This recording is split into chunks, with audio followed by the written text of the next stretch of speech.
नमस्कार. मी संदीप सुधीर पिटके, senior officer, शाखा महिला तथा शाखाधिकारी. आपल्या सर्वांचं आराध्य दैवत आणि आमचे मार्गदर्शक आदरणीय श्री प्रशांत मालक परिचारक यांचा वाढदिवस येतोय. त्यांना वाढदिवसाच्या मनपूर्वक शुभेच्छा. प्रशांत मालक हे असं नेतृत्व आहे की त्यांच्या कामाची पद्धत, कामाविषयी असणारा अभ्यास हा प्रचंड आहे. एक मॅनेजमेंट गुरु म्हणून आम्ही त्यांच्याकडे बघितलं जातं. आज संस्था कशी वाढवायची, कशी फुलवायची, कशी जोपासायची, हे काही त्यांच्याकडून गुण आम्ही घेतलेले आहेत.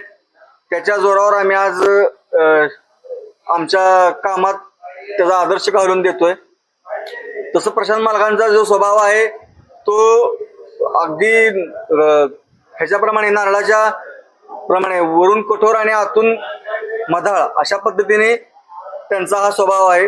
त्यांनी आपल्या कामातून एक शिस्तबद्धपणा, पारदर्शकता ही नैतिक मूल्ये जोपासलेली आहेत आणि त्या जोपासलेल्या गुणांच्या आधारावरच त्या आज आमच्यासारख्या तरुणांची मनं जिंकत आहेत. प्रशांत मालकांसारख्या नेतृत्वाची या जिल्ह्याला गरज आहे, राज्याला गरज आहे. तर त्यांना या वाढदिवसाच्या खूप खूप शुभेच्छा.